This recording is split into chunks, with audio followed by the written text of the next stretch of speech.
Hello friends, Moumita's কিচেনে তোমাদের সবাইকে স্বাগত। বন্ধুরা, আজ অনেক দিন পরে তোমাদের সামনে এসেছি নতুন একটি রেসিপি নিয়ে। বেশ কিছুদিন যাবৎ বিয়েবাড়ির অনুষ্ঠান নিয়ে ব্যস্ত থাকায় কোনো রেসিপি শেয়ার করতে পারিনি। তো বন্ধুরা, আজকের রেসিপি হলো পেঁয়াজকলির ভাজা চচ্চড়ি রেসিপি। শীতকালে প্রচুর পরিমাণ টাটকা পেঁয়াজকলি পাওয়া যায়।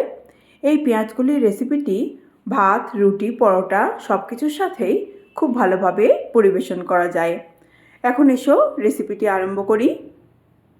পেঁয়াজকলির রেসিপিটি করার জন্য এখানে নিয়ে নিয়েছি 300 গ্রাম পরিমাণ পেঁয়াজকলি। পেঁয়াজকলিগুলো একটু লম্বা লম্বা করে কেটে খুব ভালোভাবে ধুয়ে নিয়েছি। আর নিয়ে নিয়েছি একটি বড় সাইজের আলু।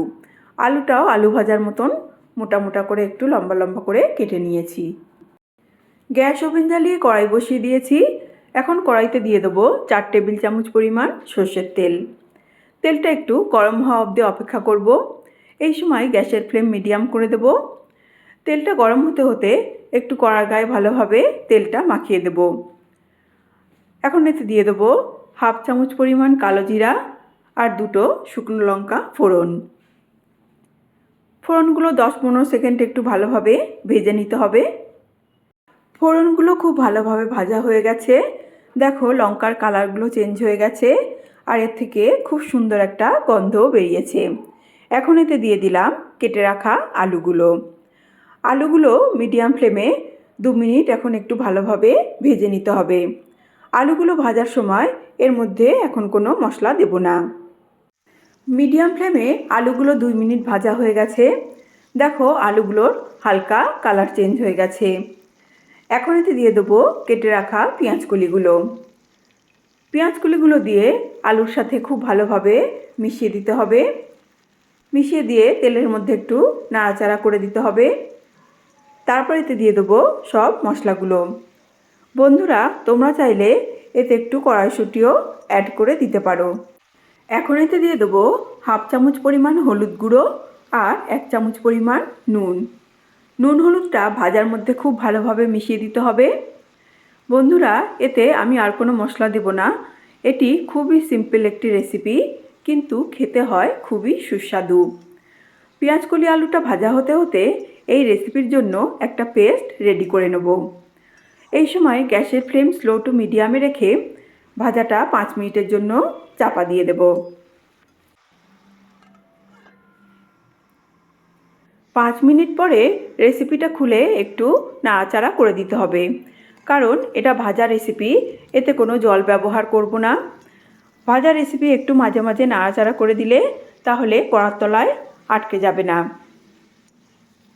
খুব ভালোভাবে একটু নাড়াচাড়া করে দেওয়ার পর আবার স্লো টু মিডিয়াম ফ্লেম করে 5 মিনিটের জন্য চাপা দিয়ে দেবো।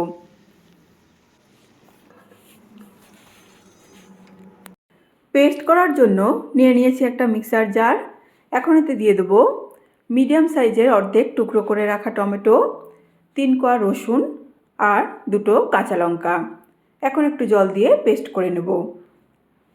পেস্টটা করা হয়ে গেছে। 5 মিনিট পরে চাপা খুলে দেব। এখন রেসিপিটা একটু ভালোভাবে নাড়াচাড়া করে দিতে হবে। রেসিপিটা এখন প্রায় হয়ে এসেছে। পেঁয়াজকলি আলুটা খুব ভালোভাবে সিদ্ধ হয়ে গেছে। এখন এতে দিয়ে দেবো করে রাখা পেস্টটা। বন্ধুরা, এমনি পেঁয়াজকলি আলু চচ্চড়ি করলে খুবই খেতে সুস্বাদু হয়, কিন্তু এই রসুন দিয়ে পেস্টটা দিলে এই রেসিপির স্বাদটা খুবই বেড়ে যাবে আর খেতেও খুবই সুস্বাদু লাগবে। পেস্টটা পেঁয়াজকলি আলুর সাথে মিশিয়ে 2 মিনিট একটু ভালোভাবে নাড়াচাড়া করে দিতে হবে। বন্ধুরা, রেসিপিতে নুনটা একটু কম হয়েছে, তাই এতে দিয়ে দিলাম 1/4 চামচ পরিমাণ নুন। নুনটাও খুব ভালোভাবে মিশিয়ে দিতে হবে। এরপর এতে দিয়ে দেবো 1 মুঠো পরিমাণ ধনেপাতা কুচি।